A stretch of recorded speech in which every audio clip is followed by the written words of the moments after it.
नमस्कार साथियों, editorial discussion में स्वागत है। आज अपने पास के एडिटोरियल बहुत अच्छे आए नहीं, तो मैंने सोचा कि इसके अच्छे से बेहतर है कि अपन मैनेजमेंट का एक टॉपिक ई वाणिज्य कंप्लीट हो गया था। आज अपन ई विपणन या ई मार्केट जो पेपर फर्स्ट के प्रबंधन मैनेजमेंट में आता है उसी को रिलेटेड अपन पढ़ लेते हैं, क्योंकि आर्टिकल आज कोई खास आया नहीं अखबारों में, वही घिसी पिटी बातें आती है। तो टाइम दोबारा इन्वेस्टमेंट वहीं करना चाहिए जहाँ अपन आउटपुट आए। अपन अल्टीमेट गोल होता है कि अपन को आरएस का मेंस में बेहतर मार्क्स लाना, तो उसी के रिलेटेड अपन पढ़ते हैं। मैनेजमेंट फर्स्ट पेपर में आता है आरएस मेंस में।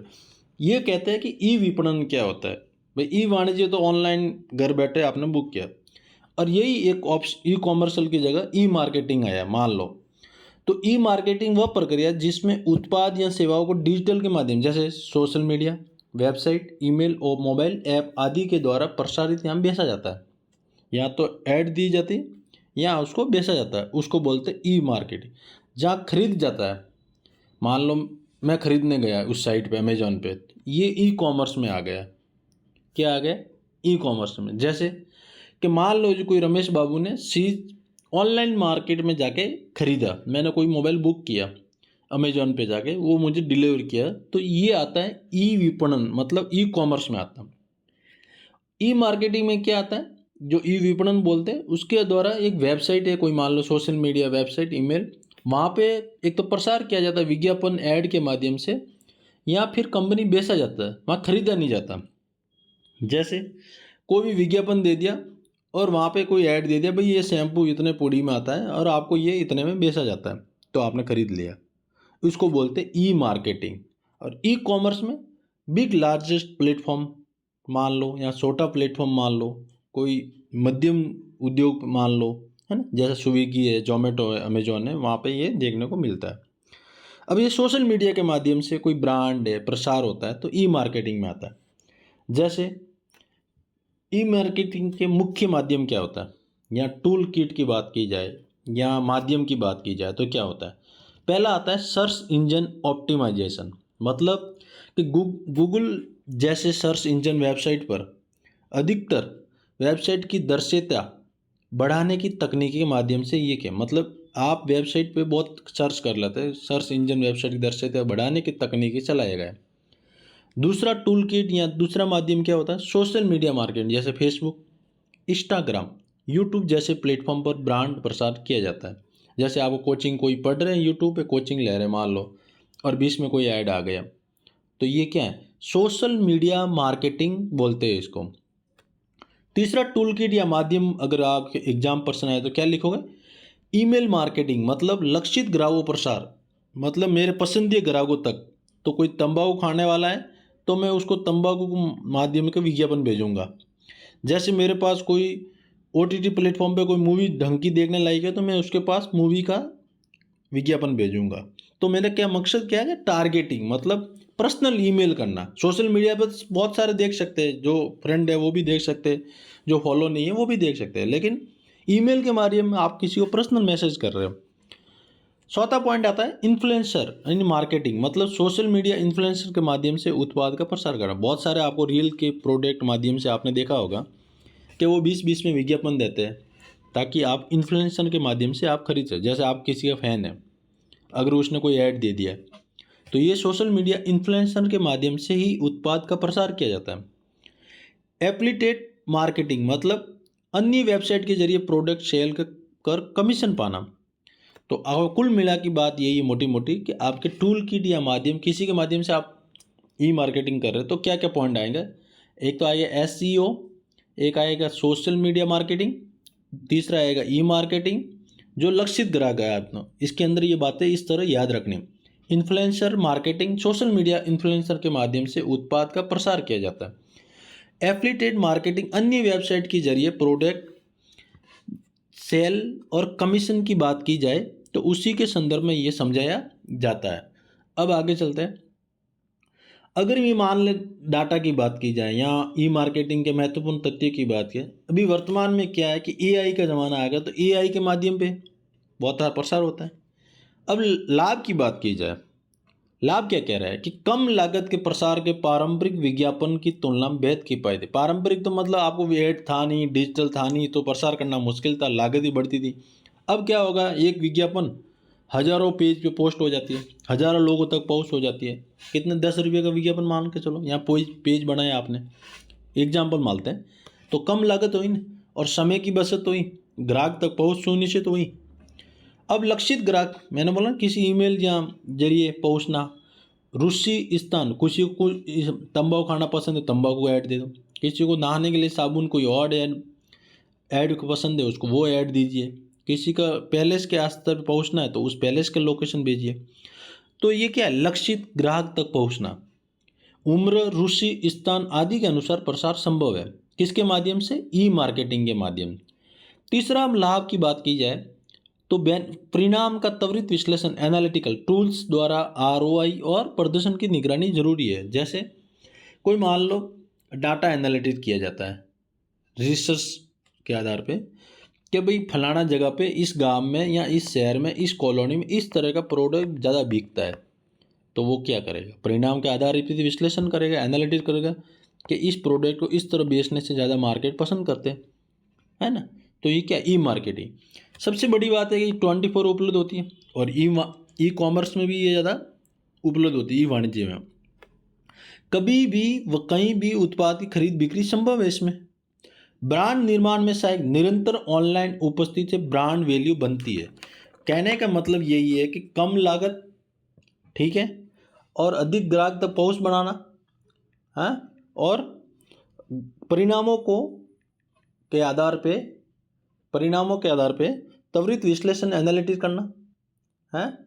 और क्या पॉइंट है, और 24 उपलब्ध, और बताओ, आपको बताया अभी पॉइंट, और 24 उपलब्ध, और ब्रांड निर्माण में सहायक होता है। क्या होता है? ब्रांड निर्माण में सहायक होता है। तो आपको इस तरह पॉइंट आपको याद रखना है। आगे चलते हैं कि भाई उदाहरण की बात की जाए, क्या कहती है उदाहरण की बात, तो जोमेटो या मीम मार्केटिंग का रियल टाइम ट्वीट्स उपभोक्ता को आकर्षित करता है।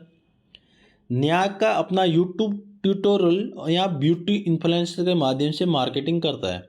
न्याय का नाम से कोई एक कंपनी है, या मान लो वेबसाइट, मान लो कुछ भी मान लो, वो अपने ट्यूटोरियल्स या ब्यूटी इन्फ्लुएंसर के माध्यम से मार्केटिंग करता है, यूट्यूब के माध्यम से। अमूल सोशल मीडिया पर ट्रेंडिंग विषयों पर, क्या करता है कि क्रिएटिव विज्ञापन के लिए प्रसिद्ध है। तो आपको उदाहरण अगर लिखना हो कि जोमेटो का मीम मार्केटिंग या रील मार्केटिंग की बात की जाए, तो आपको इस तरह एग्जाम्पल लिखना है। कारण कि एग्जाम्पल लिखने से एग्ज़ाम के अंदर पॉइंट ऑफ व्यू आसानी से समझना आसान होता है, जिससे एग्ज़ाम के जो कॉपी चेकर है, प्रोफेसर या कोई भी हो, वो अपने प्रति अट्रैक्ट होता है, तो नंबर देने में गुंजाइश ज़्यादा रहती, काटने की गुंजाइश नहीं है, भले कितने भी टफ कॉपी शेक हो। अब आगे चलते हैं, आगे क्या कह रहा है, चैलेंजेस क्या है इसके अंदर। भाई आपने लाभ पढ़ दिया, कम लागत, लक्षित ग्राहकों तक पहुंचना है, समय की बचत होती है, और प्रोडक्ट को अधिक खरीद बेच सकते हैं। तो अगर मान लो अगर लाभ है तो चुनौतियाँ क्या होगी। आज भी ग्रामीण में इंटरनेट डिजिटल साक्षरता कमी, ये पॉइंट यूनिवर्सल है। कुछ पॉइंट आपको यूनिवर्सल लगते हैं, आपको वो लिखना ही होता है। जैसे डिजिटल डिवाइस, आज भी 2G 4G गाँव में नहीं है, तो डिजिटल डिवाइस की कमी है। डाटा सुरक्षा, अब उसने एनालिटिक की बात की लाभ में, लेकिन यहाँ डाटा, अगर मान लो आपका डाटा एक जगह इक्टोर हो रहा है तो आपके दुरुपयोग हो सकता है, आपकी पहचान हो सकती है, आपकी सोशल मीडिया पर कोई आप जानकारी जुटा रहे, वो आपकी सीमित कर सकता है। तो ये क्या है, डाटा सुरक्षा। इसी को तो लेके आए थे प्राइवेसी, जो पुट्टास्वामी केस वाला है, मामला है प्राइवेसी निजता का। भ्रामक प्रसार, फेक प्रोडक्ट, झूठे रिव्यू खतरा, बाजार में अत्यधिक, मान लो हर चीज़ को आजकल बहुत सारे व्यूअर्स अपन बढ़ाने के लिए AI का प्रयोग करके भ्रामक प्रसार किया जा रहा है ना। नियम और कानून की अनुपस्थिति, पालन की कमी होती है। तो ये क्या है, ये चैलेंजेज है। क्या है कि डिजिटल डिवाइड, डाटा सुरक्षा, भ्रामक प्रसार, फेक प्रोडक्ट और झूठे रिव्यू का खतरा, बाजार में अत्यधिक प्रतिस्पर्धा, नियम और कानून की अनुपस्थिति में पालन की कमी होती है।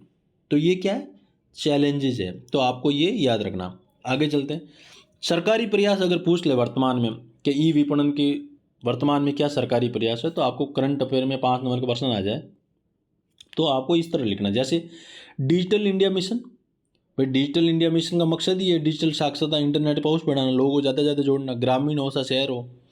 ONDC जो open market network for digital commerce, जिसके माध्यम से माइक्रो स्मॉल मीडियम को कॉमर्स, ई कॉमर्स या ई वाणिज्य में स्वतंत्र भागीदारी देना। ई कॉमर्स की उपभोक्ता संरक्षण नियम 2020 उपभोक्ता अधिकारों की सुरक्षा को बढ़ावा देना।